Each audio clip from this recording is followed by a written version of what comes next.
Assalamualaikum warahmatullahi wabarakatuh. Jumpa lagi dengan Enjoy Channel, channel yang membahas berita teraktual, terhangat, dan sedang menjadi perbincangan publik. Sobat Enjoy Channel, kali ini yang akan kita ulas yaitu mengenai Pak Anies Baswedan, di mana Pak Anies ini adalah salah seorang tokoh yang diunggulkan untuk bisa berkontestasi di 2024 yang akan datang. Dan kalau kita lihat, masa jabatan Pak Anies akan segera berakhir. Kalau kemarin DPR DKI Jakarta mengadakan sidang rapat, ini memberhentikan Pak Anies pada 13 September 2022. Tetapi kalau kita lihat, masa jabatan Pak Anies sebenarnya itu berakhir 16 Oktober 2022. Jadi maju sekitar 30 hari. Nah, kenapa seperti ini dilakukan? Karena memang ada surat edaran dari Kemendagri yang mengharuskan DPRD DKI Jakarta melakukan rapat untuk menghentikan jabatan seorang gubernur 30 hari sebelum masa jabatannya habis. Karena itu, pihak DPRD DKI Jakarta melakukan rapat menghentikan masa jabatan Pak Anies pada 13 September 2022. Dan kalau kita lihat teman-teman, elektabilitas Pak Anies tetap saja di atas, masuk 3 besar. Selain ada Ganjar, Prabowo, di situ ada Pak Anies Baswedan. Karena itu ada sebagian kelompok komunitas yang ini khawatir kalau Pak Anies nanti maju di 2024. Maka mereka melakukan serangan bertubi-tubi diarahkan kepada Pak Anies. Di antaranya adalah terkait narasi politik identitas yang itu diarahkan kepada Pak Anies Baswedan. Bahkan pihak PSI itu memberikan gelar kepada Pak Anies, yaitu Bapak Politik Identitas. Itu suara-suara dari mereka yang kerap berseberangan dengan Pak Anies Baswedan. Jadi kalau kita lihat, PSI itu sejak Pilkada 2017, PSI itu kan mendukung Ahok Jarot di 2017. Dan pada saat itu berhadapan dengan Anies Sandi, tetapi berakhirnya itu dimenangkan oleh Anies Sandi.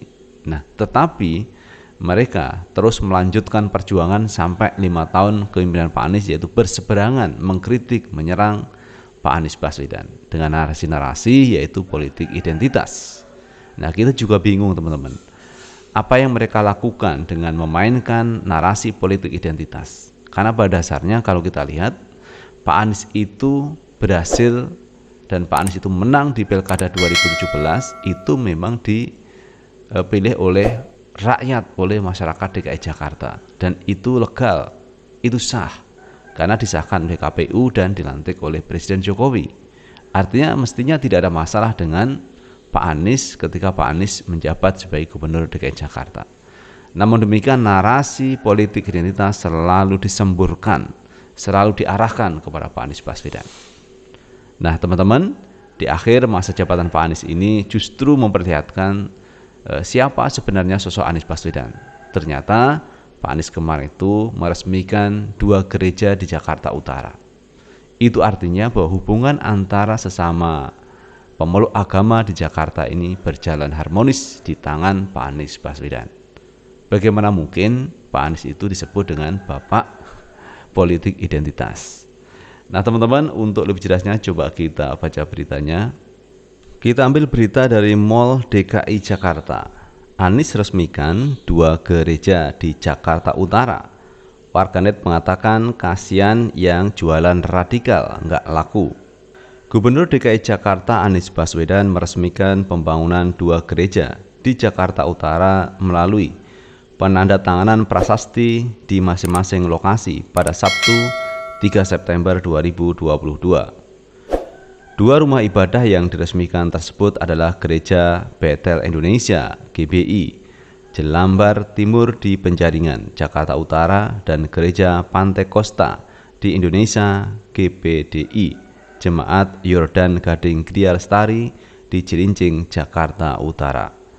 Jakarta adalah simpul dari semua unsur yang ada di Indonesia, sehingga rasa persatuan harus diperkuat, khususnya dalam kolaborasi untuk membangun rumah ibadah, tulis Anies melalui akun media sosial Facebook dikutip dari redaksi Senin 5 September 2022. Untuk menuju persatuan dan kesatuan Indonesia, menurut Anies, setiap pribadi harus mengamalkan sikap toleransi dan sikap kesetaraan dalam semua aspek. Maka selanjutnya akan muncul rasa keadilan, sehingga akan terbentuk rasa persatuan. Selamat kepada para jemaat, baik dari GBI Jelambar Timur maupun GPDI Jemaat Yordan Gading Gria Lestari. Semoga terus terlibat secara signifikan terhadap persatuan dan kesatuan bangsa, kata Anies Baswedan. Selain itu, memberikan rasa kesetaraan dalam beribadah, Anies berharap gereja ini menjadi sebuah tempat yang dirasakan bermanfaat bagi lingkungan sekitar. Apresiasi kepada semua pihak yang terlibat dalam pembangunan tempat ibadah ini karena telah menjalani proses sesuai ketentuan yang berlaku. Penting untuk menjaga keselarasan dengan lingkungan sekitar dan tata ruang Jakarta, sehingga selain menjaga kerukunan antar umat beragama, juga semakin menambah kedamaian dan keteduhan untuk Jakarta. Demikian kata Anies. Aktivitas Anies yang akan pensiun sebagai Gubernur DKI Jakarta pada 16 Oktober 2022 itu ramai dikomentari. Bahkan tidak sedikit warganet yang berharap Anies bisa berkiprah di panggung politik nasional pada 2024 mendatang. Anies dinilai warganet telah berdiri atas semua agama dengan mengajarkan toleransi yang kuat.